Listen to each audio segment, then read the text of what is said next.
이 매일 성경 6월 묵상이 역대상입니다.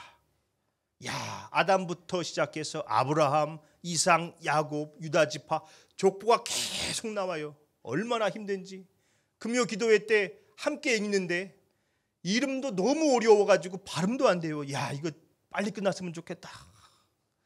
무슨 의미인가 이게 이러고 읽고 있는데 이 역대상 4장에서 이 야베스가 딱 나와요. 이거 어디서 보던 말씀인데 멈추게 되죠. 마치 이 역대기 기자가 잠깐만 이 야베스 좀 보세요. 이 사람은 그냥 넘어갈 수가 없어. 자, 보십시오. 이렇게 우리들에게 말을 거는 것 같아요. 이 야베스만 자세하게 설명을 하고 있죠. 자, 우리 본문 말씀 9절을 보겠습니다. 야베스는 그의 형제보다 귀중한 자라. 그의 어머니가 이름하여 이르되 야베스라 하였으니 이는 내가 수고로이 낳았다 함이었더라. 자, 야베스의 이름의 뜻이 고통이에요. 고통. 어머니가 이 아이를 낳다가 얼마나 힘들었는지 애 이름을 고통이라고 지었어요. 세상에. 산고일 수도 있고 키우다가 너무 힘들었을 수도 있죠. 이스라엘은 대개 아버지가 이름을 지어줍니다. 그런데 성경은 어머니가 지어줬다고 얘기하죠. 어쩌면 이 야베스가 엄마 뱃속에 있었을 때 아버지가 세상을 떠났는지도 모르겠어요. 참 힘들게 살았던 거예요. 고통. 자, 그런데 성경은 고통, 그 야베스를 어떻게 소개합니까? 야베스는 그의 형제보다 귀중한 자다. 그 가족들 중에서 가장 존귀한 자라고 소개합니다. 얼마나 사는 게 힘들면 이름을 고통이라고 했어요. 고통. 고난은 야베스의 숙명이었는지도 모르죠.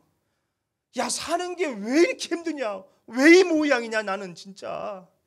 야베스는 고통을 자기의 숙명으로 받아들이지 않았습니다. 자신의 고통을 하나님께로 가지고 나가서 간절하게 기도했어요. 야베스가 이스라엘 하나님께 아뢰어 이르되, 이 아뢰다는 것은 히브리어로 가라, 부르짖으며 외친다는 뜻이에요. 그러니까 하나님, 제 고통을 외면치 마소서. 사는 게 너무 힘들어요. 제게 복을 주세요. 그렇게 기도했던 거예요. 어찌 고통, 이 야베스가 존귀한 자가 될 수 있었습니까? 기도가 그를 존귀한 자로 세워준 겁니다. 왜 그렇습니까? 기도하면서 존귀하신 하나님을 만나게 되기 때문입니다. 야베스가 어떤 기도를 드렸습니까? 주께서 내게 복을 주시려거든. 자, 10절을 보겠습니다. 그죠? 자, 주님 이왕 저에게 복을 주시려면은 이렇게 주세요. 그런 의미가 아닙니다. 새번역 성경은 복에 복을 더하여 주소서 번역했고, 이 개역 한글에서는 원컨대 나에게 복에 복을 더하사 이렇게 번역했죠. 주님, 내 이름이 고통 야베스입니다. 사는 게 너무 괴롭고 힘들어요. 제발 저에게 복에 복을 주세요. 자기에게 진정한 축복을 달라는 것이지요. 그리고 이어서 뭘 구합니까? 나의 지역을 넓히시고, 땅을 넓혀달라는 겁니다. 유대인들은 조상으로부터 땅을 기업으로 물려받아서 살았어요. 아마 이 야베스가 물려받은 땅이 너무 좁았든지 아니면 그마저도 가난 때문에 내놓았는지 모르겠어요. 주여, 나의 지경을 넓혀주세요. 이것 가지고 어떻게 먹고 살아요? 오늘날로 보자면, 주여, 제 사업이 좀 잘 되게 해주세요. 제발 이 가난에서 좀 벗어나게 해주세요. 그렇게 물질의 축복을 달라는 기도입니다. 자, 그리고 또 어떻게 기도합니까? 주의 손으로 나를 도우사 나로 환난을 벗어나 내게 근심이 없게 하옵소서. 자, 지금 야베스는 자신의 이 고통에서 벗어나게 할 수 있는 분이 누구밖에 없다는 거예요. 하나님밖에 없다는 겁니다. 도저히 자기 힘으로는 이 환난을 벗어날 수가 없다는 거예요. 주님, 제가 이 고통에서 벗어나기 위해서 그렇게 발버둥 쳐보고 이를 악물고 버텨봤지만 도저히 벗어날 수가 없습니다. 주님의 손으로 나를 건져주세요. 주님의 손이 나를 건져내시지 않으면 방법 없습니다. 그래서 나에게 근심이 없게 해주세요. 자, 여기서 근심이 야차부, 이 야베스가 이 야차부에서 유래했어요. 똑같은 뜻이에요. 고통입니다. 고통. 이 고통의 야베스가 제발 나를 고통에서 벗어나게 하소서 구하는 것이지요. 내가 고통 속에 살았습니다. 이제는 고통받지 않게 해주세요. 자, 야베스가 두 가지의 복을 구했죠. 첫 번째는 뭡니까? 물질의 축복입니다. 돈 좀 벌게 해달라는 거예요. 제발 가난에서 벗어나게 해주세요. 두 번째는요, 하나님의 복을 누리면서 편하게 살게 해달라는 겁니다. 근심이 없게 하옵소서. 그렇죠. 아무리 물질의 복을 많이 받아도 불행하게 사는 사람들 얼마나 많아요. 돈 때문에 가족들끼리 쥐어뜯고 싸우고, 그거는 복이 아닙니다. 그래서 야베스가 어떻게 기도하는 거예요? 물질의 복을 받아서 잘 누리며 평안하게 살게 해달라는 겁니다. 사실 우리가 다 바라는 거 아닙니까? 우리 자녀들이 다 그렇게 살기를 바라죠. 어떤 방송 프로에서 곽재식 작가가 인간적이다라는 말을 정의한 것을 본 적이 있습니다. 인간적이다라는 말은 칭찬으로 쓸 수 있는 말 중에서 조금 실수해도 쓸 수 있는 굉장히 특이한 표현이라는 겁니다. 가수가 노래를 완벽하게 잘 불렀을 때 인간적이다 그렇게 얘기하지 않죠?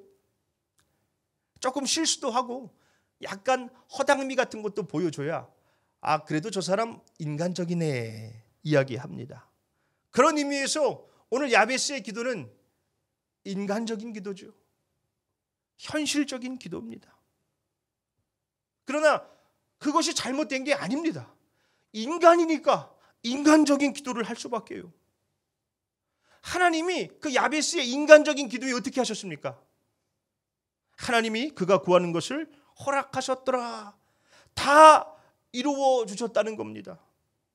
우리는 인간이니까 인간적인 기도를 드려요.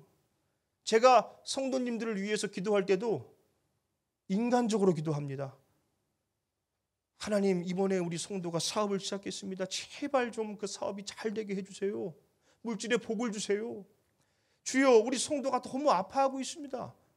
그 육신의 질병에서 좀 놓이게 해주세요. 고통받지 않게 해주세요. 그 성도 얼마나 고통받고 살았습니까? 지금까지. 주님, 이제는 좀 행복하게 복을 주세요. 그렇게 기도합니다. 하나님의 자녀가 아버지에게 복을 구하는 것은 당연한 겁니다. 물론 그 복이 목적이 돼서는 안 되겠죠. 어떤 초등학교 2학년 아이가 이런 시를 썼대요. 엄마가 있어 좋다. 나를 이뻐해 줘서. 냉장고가 있어 좋다. 나에게 먹을 것을 주어서.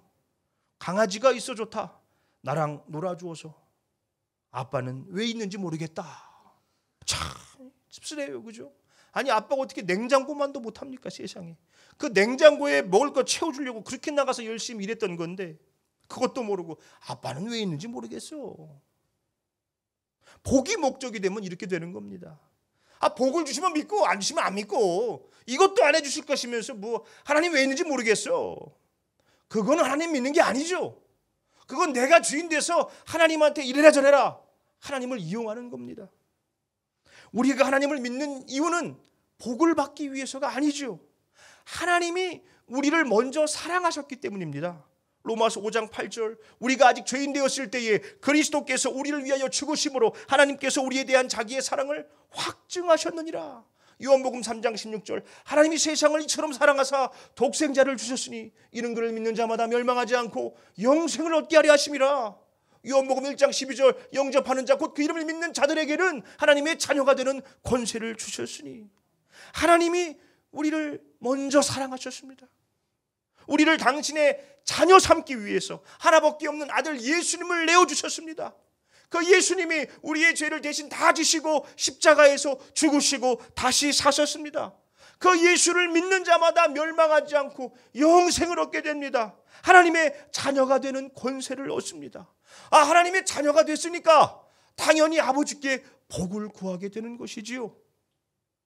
이 땅을 살아가는 데 있어서 필요한 복을 아버지께 구할 수 있습니다. 야베스가 인간적인 기도를 드렸지만 하나님은 그 인간적인 기도에 응답해 주셨어요. 다 이루어 주셨습니다. 저는 우리 성도님들이 야베스처럼 하나님께 복을 구하고 복을 받게 되기를 소망해요. 그러니 인간적인 기도라도 하셔야 됩니다. 고통의 문제를 가지고 나와서 인간적으로 기도해야죠. 가난의 문제를 가지고 나와서 인간적으로 기도해야죠. 관계의 문제, 질병의 문제를 가지고 나와서 인간적으로 기도해야죠.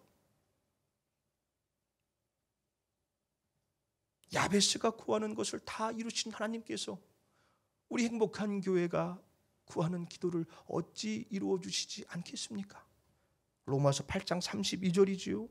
자기 아들을 아끼지 아니하시고 우리 모든 사람을 위하여 내주시니가 어찌 그 아들과 함께 모든 것을 우리에게 주시지 아니하겠느냐. 자, 마지막으로 10절 하반절, 우리 10절 하반절을 보면은 내게 근심이 없게 하옵소서. 이것을 히브리어 원문으로 보면은 1인칭 부정사로 쓰였습니다. 목적어가 없어요. 그래서 나에게 근심이 없게 해주세요라고 번역할 수 있지만 이것을 주격으로 번역한다면 내가 근심을 유발하는 자가 되지 않게 하소서, 이렇게도 번역할 수 있어요. 자, 이렇게 번역해도 이게 얼마나 축복입니까? 나 때문에 알게 모르게 다른 사람들이 얼마나 근심합니까? 주여, 나 때문에 다른 사람들 상처받지 않게 해주세요. 내가 근심을 유발시키는 자가 아니라 하나님의 복을 빌어주는 축복의 통로가 되게 해주세요. 얼마나 복입니까? 나 때문에 다른 이들이 근심하지 않고 평안할 수 있다면, 다른 사람들이 어찌 되든 말든 나만 근심 없으면 됐지, 그런 태도가 다른 사람을 오히려 근심하게 할 수도 있죠. 주여, 내가 근심을 유발하는 사람 말고 복을 빌어주는 사람 되게 해주세요. 그런 복을 구할 수 있어야 된다는 겁니다. 그래서 이 야베스의 기도를 정리해 보자면, 하나님 저에게 복을 더해 주시옵소서. 물질의 복을 내려주셔서 하나님 나라가 확장되는데 귀하게 쓰임받게 해 주옵소서. 주님의 손으로 나를 이 고난에서 건져 주옵소서. 주님의 손으로 나를 도우셔서 나로 다른 이들을 근심하지 않게 하소서. 내가 다른 이들을 복을 빌어줄 수 있는 축복의 통로가 되게 하소서. 그렇게 기도하는 것입니다. 그렇게 기도했더니 하나님께서 그가 구하는 것을 다 허락하셨다. 우리 행복한 교회 모든 성도님들이 야베스처럼 하나님께 복을 구하며 그 복을 누리며 그 복을 전하는 사람들이 되시기를 예수님의 이름으로 축원합니다. 아멘.